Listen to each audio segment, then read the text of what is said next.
Yo, what's good, everybody? It's your boy Golden Falls, Golden What Ifs, whatever you want to call me. And I'm back. This is a brand new What If. What if Tanjiro had angel breathing? And if you guys enjoy, please show some love. Leave a like, leave a sub, leave a comment down below, all that good stuff. This video will be a little bit different. I always sometimes talk, from time to time I'll talk about how, this video is actually going to be a little bit shorter. This one will, I guarantee you, will be shorter than the last ones. I'm trying something a little bit different in terms of storyline element. I'm going to be starting this what if later in the story itself, and I'll get more into that when we start the what if itself as well. But I just feel like this story perfectly lines up with starting at a different time frame. But I will do minor explanation on the early bits of Demon Slayer as well, just briefly before we get into where I believe the events would actually begin. Now, with that said, I don't want to waste much more of your time. I want to get right into the what if. So let's get it. The story of Demon Slayer goes very similar, if not very close to exactly the same as normal. The only things that are different and that slightly change are Tanjiro's basically affinity to actually being able to help people even more. Tanjiro feels like he has this aura or this kind of feeling around him all the time that he can help everybody, like even more than he normally does in the original version of Demon Slayer. And on top of that, he has this odd affinity that he believes that he has some sort of healing-like ability throughout the entirety of his early life. Now, none of it really comes to fruition, like he's unable to really have these healing abilities. Nothing really happens. Tanjiro just feels like he is basically made to do more than what he's been doing, made to do things that he genuinely hasn't been able to do. And that even leads to him when he meets Sabito and Makomo, where they both see him in a totally different light, almost as if he's some angelic being. But everybody else, they see him very similar to just normal, except for some of the demons. Some of the demons also see him and think to themselves that he's so beautiful, that it's such a warming presence, all alike. But in terms of his physical capabilities, in terms of his abilities as a demon slayer, in terms of all the fights he has against the swamp demon, against Suzumaru and Yahaba, and then eventually Kyogai, and then also Rui, none of those fights actually change because of this so-called angel-like breathing. Nothing traumatic enough happens to where he actually awakens his full potential and awakens his true ability to utilize this so-called angel breathing. This eventually would lead us to the end of the fight with Rui, where obviously Giyu Tomioka would defeat Rui utilizing his very own breathing technique known as Dead Calm. And when he defeats Rui, everything kind of goes exactly the same, where Shinobu and Kanao go to try and end Nezuko, but they are unable to do so as normal, and it leads them to, meeting with the other Hashira, and Tanjiro would be allowed in to the Hashira or the Demon Slayer Corp, with Nezuko, deeming them both actual Demon Slayers.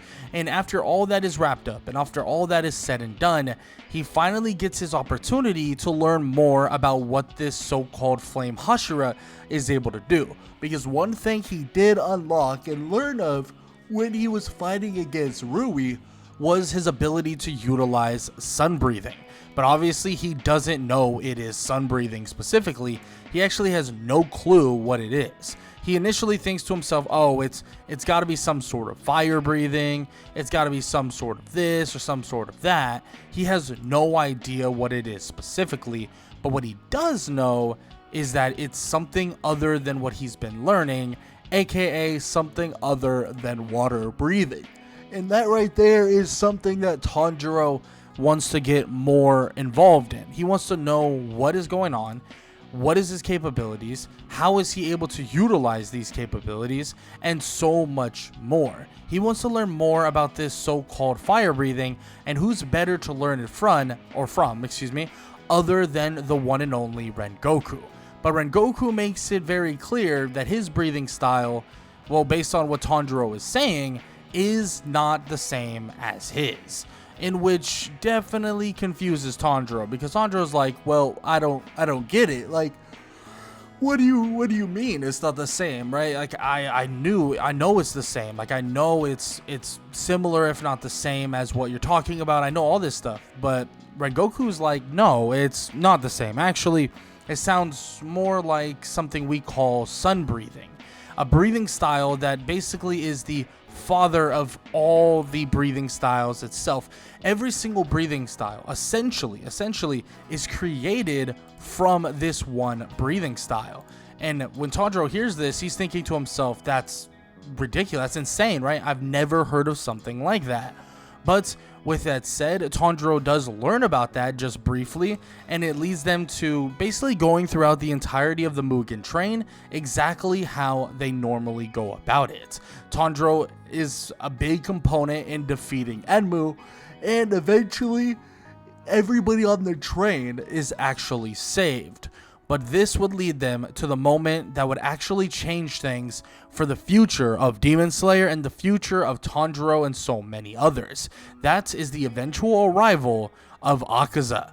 And Akaza begins his onslaught by trying to actually attack Tanjiro. Tanjiro is luckily saved by Rengoku, and Tanjiro watches as one of the greatest fights he's ever seen begins. A fight between Rengoku and Akaza is a thing of beauty, a thing that he can't really think about to a large extent. But during this entire fight, he starts feeling stuff that he's never felt before. He feels that his mind and his body is actually sensing all emotions that are flooding the battlefield, and can even sense all the aura that is being given off, aka the want to fight, the fighting aura that is coming off of Rengoku, but also Akaza as well. He's sensing it all, feeling it all, and he can't understand how he's really doing it. But he does know is that he can't step into this fight because he believes that all he's gonna do is make things a lot more difficult for Rengoku. So he hopes and prays that Rengoku is going to come out on top and actually defeats Akaza. He has no idea if he is. He has no idea if he will. And he has no idea what's going to happen. But what he does know is that this right here is the moment for Akaza. This is the moment for Rengoku, excuse me. The moment that he basically steps up and makes sure that the next generation is protected, and Tanjiro watches closely to see if he'll win this battle, but unfortunately, he would not. Akaza would defeat Rengoku, and Tanjiro would do everything he can to try to stop Akaza from leaving, and try to stop him from actually getting away. But Akaza would get away. Tanjiro would race over to Rengoku, asking him if he can heal himself, if he can use his breathing technique to save himself. But Rengoku, well, he basically says that a hole in the chest is a lot different than a minor cut or a minor injury or even a slightly major injury. This is lethal. This is fatal. And this, well, is the end for him.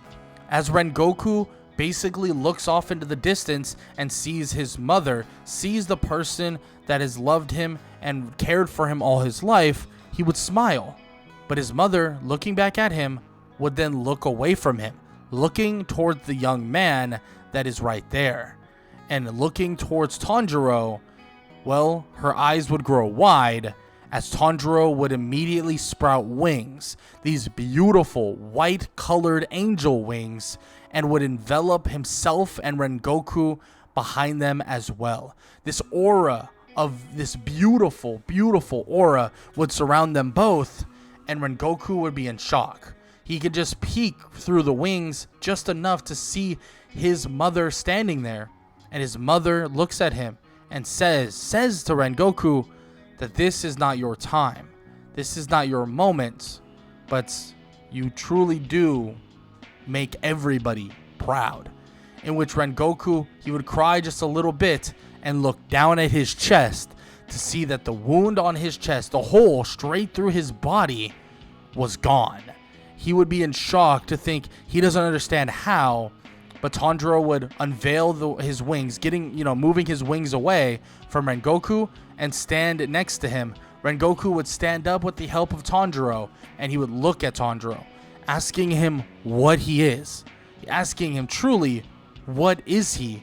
In which Tanjiro would basically tell him that he doesn't even know. But what he does know is that he may just be answering their prayers. In which, of course, Rengoku's in shock. I mean, they have seen demons, they have seen these, but so it shouldn't be too far-fetched to believe that they can see an angel. But it's shocking nonetheless. Tanjiro Kamado is an angel, and he just saved Rengoku. Rengoku would then ask him, what do they do with this information? Do they keep it away from the Hashira? Do they hide it and all this stuff? Like, is this something he's been hiding for all this time? And Tanjiro would look at him and shake his head, saying he didn't even know he could do this. He had no clue he was able to do anything like this. And of course, he's in shock just as much as Rengoku. And Rengoku looks at him and shakes his head. You are not in shock as much as me. I was on death's door, seeing my family in the afterlife, and now I'm standing beside an actual angel. Yeah, I don't think you're as shocked as I am. In which Tanjiro would slightly giggle at this, slightly laugh, and Rengoku would pat him on the shoulder and say that if you're okay with it, we should tell the others as well what you can do and what you may be able to do in the future. And that right there basically tells Tanjiro, like, you know what, you're right, we should let the other demon slayers know, because at the end of the day, if we do let them know, we might be able to actually continue to have the upper hand upon so many demons all around them. And that is 100% the case. Tanjiro continues his training, but as he continues his training, he starts gaining powers that are just advancements of what he thought he was able to do in the first place. His ability to sense aura, the emotion sensing, the danger foresight, all of these things that he initially kind of felt like he could do, but he really couldn't do, start coming to fruition fully. And he believes that he can actually enhance his allies, enhance the people all around him, and make them vastly stronger. But that's not the only thing. He's able to utilize his wings as a way of fighting as well. Utilizing his wings to essentially fly around, move around, and stuff along those lines. So when they're training and preparing, Tanjiro helps everybody all around, enhancing them as much as he can, enhancing their training and their abilities. And when they get tired, he can also get rid of their fatigue. And eventually, Tanjiro has helped them so much. Everybody, like, we're talking Hashiras, we're talking Demon Slayers, we're talking every single version of a Demon Slayer. He is helping them beyond a shadow of a doubt. And eventually, they decide that they need to make something for Tanjiro that allows him to embrace the wings that have appeared on his back. But before that can happen, Tanjiro goes off with Inosuke and Zenitsu and Tengen Uzui to the entertainment district, and they fight against, the one and only Daki, but also her brother known as Gyutaro.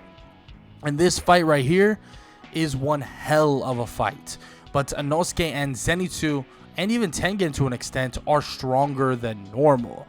And Tanjiro's heavenly-like abilities, his angel-like abilities, allows him to basically weaken the demons as well. Just him being in the area basically forces the demons to be far weaker, slower, and all of the above, leading to the fight against the Upper Moon 6 to be quite a bit easier than any of them even expected.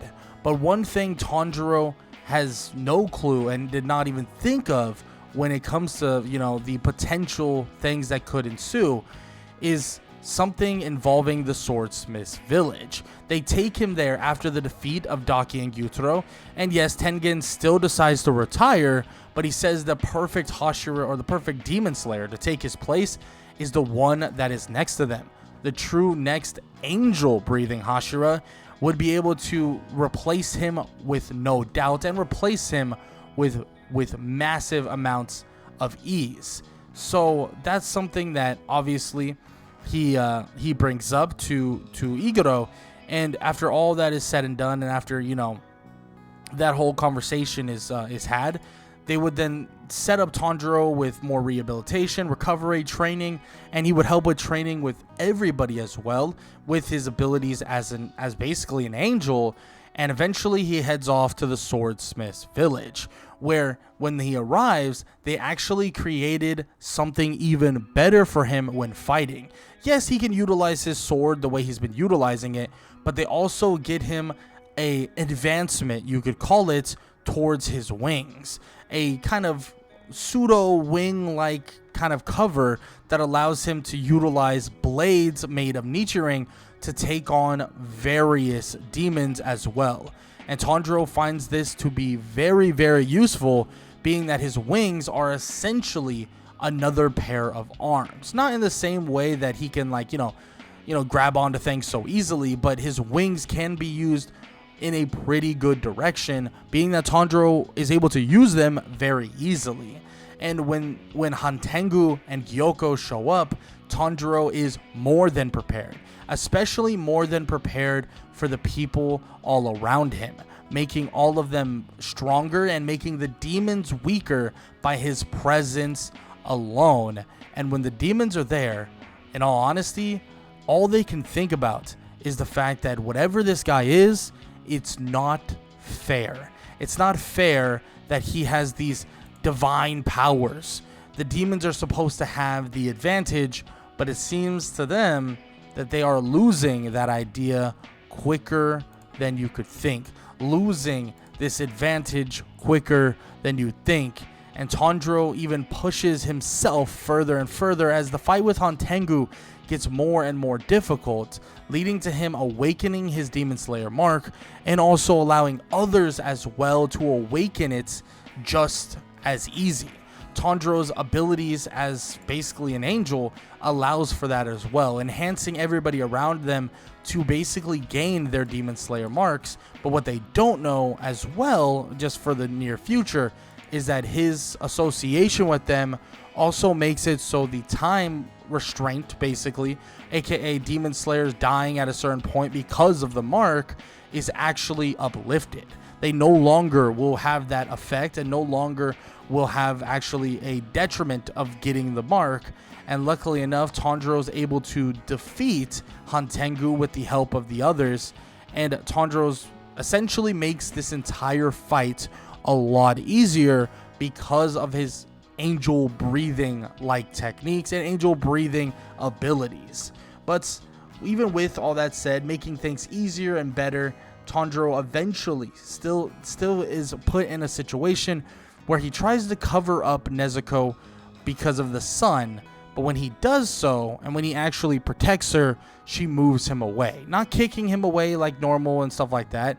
She feels the sun radiate upon her and basically conquers it, just like that, conquering the sun. And Tanjiro looks at her in shock, wondering how did she do that? How was she able to do such a thing? But Muzan is definitely taking notice, and taking notice at the fact that Nezuko Kamado essentially is going to be his way of getting the upper hand against that damn angel. And as all this is happening, right, as this movement, or Muzan is beginning his preparations, so are the Hashira, as Tanjiro is even helping with the vast amount of training, making the training 2 to 3 times better than normal, making it so that they're able to quickly, like, you know, build up their stamina, their strength, and all the above, because he essentially makes it so their fatigue is put on the back burner every so often, making it so that their fatigue isn't as big of an issue. And during all this training, Tanjiro gets vastly stronger as well, essentially mastering the art of sun breathing, but also gaining a multitude of advantages via his abilities and his, ability as basically an angel, allowing him to kind of do various things that he wasn't able to do, and also maintain various things that he wasn't able to maintain as well as normal. And this divine-like power allows him to weaken demons even further, enhance his allies even more, and on top of that, it makes his own strikes and own abilities harder to predict and also harder to actually sense.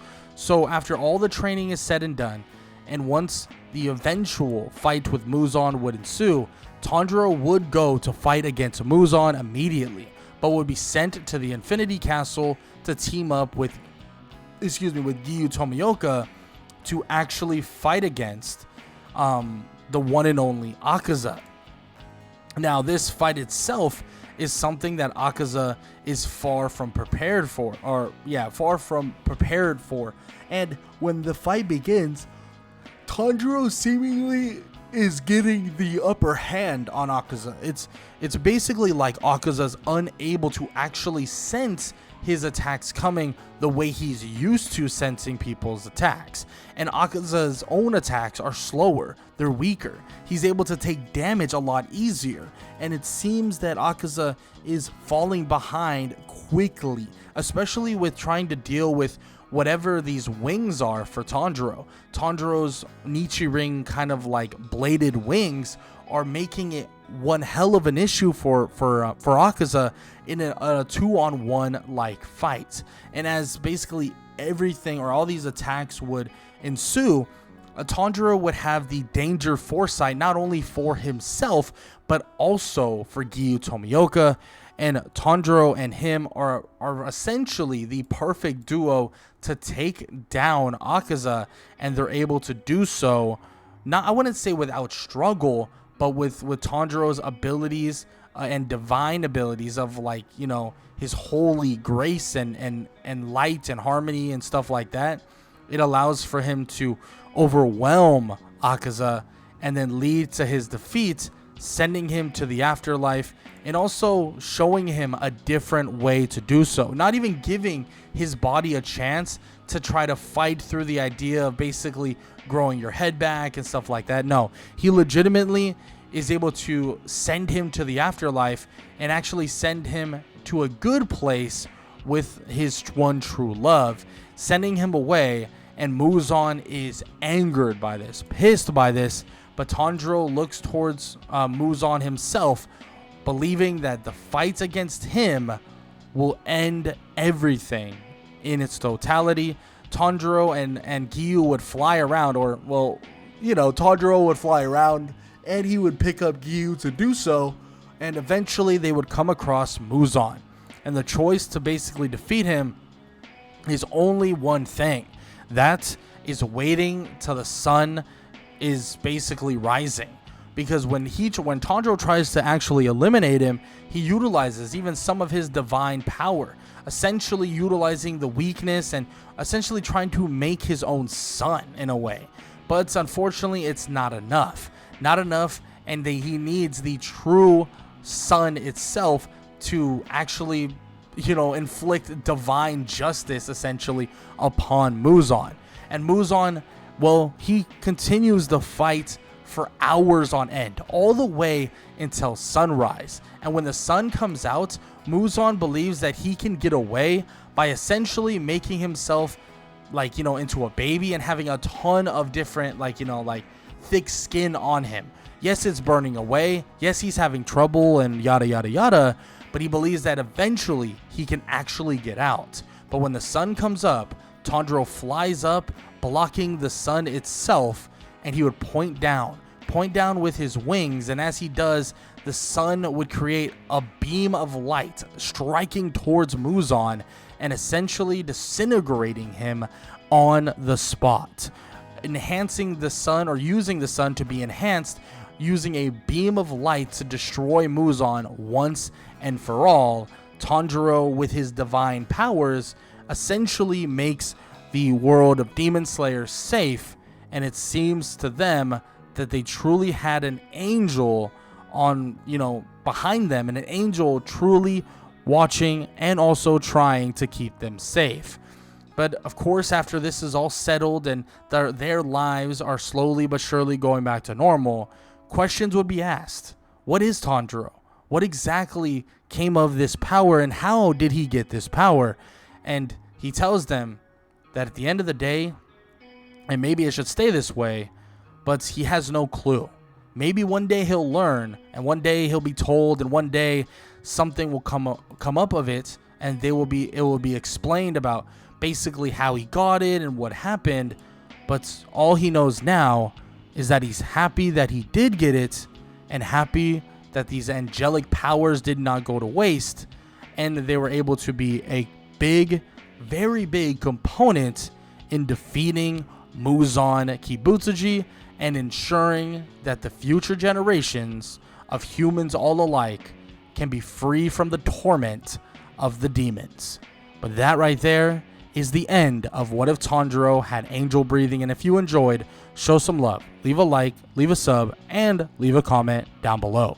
All that good stuff. I hope you guys enjoyed the video, and I hope all y'all have an amazing day. Later.